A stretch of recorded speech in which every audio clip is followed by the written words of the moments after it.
Anthony here, back with a YouTube video. I didn't tell about the title. I'm here to talk about the Xbox Series X and the PlayStation 5. Now, yesterday, so today's date is the 17th of September. Yesterday was the 16th, and that was a PS5 reveal. Now, in the PS5 reveal, they showed some awesome games that are coming out, including Harry Potter. By the way, this Harry Potter game that's coming out, it's coming out on Xbox, the new Xbox as well. I thought it was only PlayStation, but it's coming out on the PC, Xbox, and PlayStation. That's definitely something to look forward to. Now, the PS5 reveal yesterday, they showed the price, and they also showed another edition as well. So there's not just going to be a base PlayStation 5. There's also going to be a digital version. So you've got the PlayStation 5 Basic Edition, more or less, and you've got the PS5 Digital Edition. Now, the Digital Edition has exactly the same specs, it's exactly the same console. The only thing that is different is it's only digital. So you can only play digital games on it. So you can't play games that, disc games, like physical copies. Now, at first, that does sound really good. But it's been revealed online when I looked on Twitter earlier. PlayStation games, digital games, are going to cost €80. I think that's an increase of €20 or €10. I'm not entirely sure. But that is a lot of money. So say if you want to buy 3 games, so obviously 80, 160, €240 if you want to buy 3 brand new games. That's a lot of money. I'm sorry, but it is. It's a lot of money. So the price is a bit, so I'm guessing that's why most people will probably go for the physical edition, because if you look on Amazon, and obviously game, they only cost £50. You know what I mean? Which is obviously a lot cheaper than the digital edition. So that is why the digital edition is cheaper, £100 cheaper, because obviously the digital games cost more, more or less. So it makes sense. Now, when it comes to the Xbox, which got revealed a couple of weeks ago, well, no, not got revealed. Sorry, the price. So the price of the new Xbox that's coming out, it's going to cost $499. So if you live in the UK, that will cost you £450 or £449, should I say? Which is not bad. That's really good for a next gen console. Of how good the console is. And there's also a new. Well, it's not as powerful as the Series X. It's called the Xbox Series S. So do you know like how Xbox One has Xbox One S, Xbox X, Xbox One X? The next generation is going to be the same. So the Xbox Series X is the most powerful one, and the Xbox Series S is going to be obviously the less powerful one. Now the Xbox Series S is digital only. You will not be able to get any physical copies, same as the PlayStation, on the Xbox Series S. Now the good thing about the Xbox Series S is,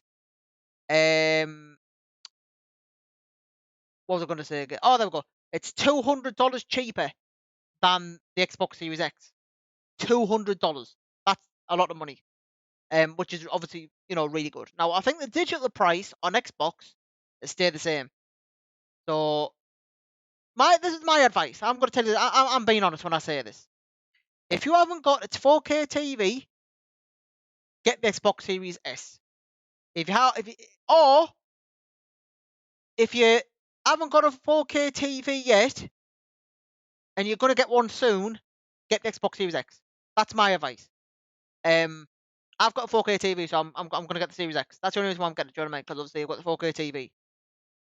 So if you've got a 4K TV, get the Series X. If you haven't, of course, get the Series S. I did say that right, didn't I? So if you haven't got a 4K TV, get the Series S. If you have got a 4K TV, get the Series X. But like I said, it all boils down to money. It costs a lot. But there is a solution. Now, if we don't know this, Xbox have launched a new program. They launched this, I think it was this year or last year. It's called Xbox All Access. So basically, do you know like how you pay for monthly subscriptions? So this is how it works. So this is what's going to happen this year. The Xbox Series S. So if you get this Xbox Series X Xbox All Access, it will only cost you £25 a month. and that's including Xbox Game Pass Ultimate, right? So if you get the Xbox Series S using Xbox All Access, you get the console and Xbox Game Pass Ultimate, and that will last you 2 years. Now after that 2 year, I don't know what happens. I haven't got a clue. So when it comes to Xbox Series X, if you want to get the Xbox All Access for that, it'll cost you £35 a month, which is only £10 extra. Plus, you will get Xbox Ultimate Game Pass. So you'll be paying £35 every month for 2 years for the Series X. For the Series S, you'll be paying £25 a month for the next 2 years. Now, if you ask me, that's amazing. Because obviously, if you're not doing that well financially, it's an ideal option. It really is. And it gives, don't forget as well, we're in the middle of a pandemic. So people can't afford it. It's a lot of money. Don't forget you'll be paying a console, which is £500, £450 or £250. They have to pay for the games, which could up to another £250. You know what I mean? So Xbox, I think that's a good move by Xbox to bring in this Xbox All Access.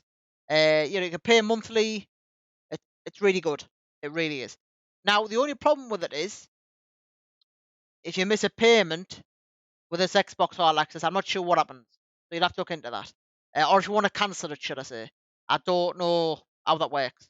So contact Xbox obviously for them questions. Now the consoles are coming out. I think the Xbox Series X is coming out November the 12th. I think it's between November the 10th and November the 13th, one of them days. I forgot. But the PlayStation is coming out November the 19th if you live in the UK. If you don't live in the UK, it comes out a week earlier. So in the US, the PS5 comes out on the 12th. And if you live in the UK, the 19th. And the Xbox, of course, comes out on the 12th, I think it is. It's the 12th or the 10th, one of them. I think it's the 10th, actually, after thinking about it. So I'm looking forward to it. Now, my advice would be is, when it comes to what console to get a console that you like. Like I mean, I'm with Xbox all the time, so obviously I'm gonna get the Xbox. But when it comes to game wise, I think PlayStation have got some really good exclusives, which is what they've always had. PlayStation have always had good exclusives. They're always winning that part. But like I said, I've always been Xbox. Do you know what I mean? So like I said, take a look at the console. Choose one you prefer. And both are really good. Both are amazing. Both have got cons and both have got pros. Both have got negatives, basically, and both have got positives. So, you know what I mean? Just choose the one that you'd like. I've one was of Xbox. I'll be getting the Series X, and I cannot wait for it. So leave a comment below, guys. What console are you all getting? Like I said, I'm getting the Xbox Series X. Are you getting the Xbox Series S, Series X, PlayStation? Let me know down below. Let's have a conversation about it. Thank you all for watching as always. I appreciate all your support, by the way, on Twitch and YouTube. If you haven't already, if you're new to the YouTube, hit that subscribe button. Also, as well, I'll leave a link down below to me Discord, Twitch, and Twitter. Please follow them. And thank you for watching. I really appreciate you all. Have a fantastic day. Thank you so much for watching. Take care.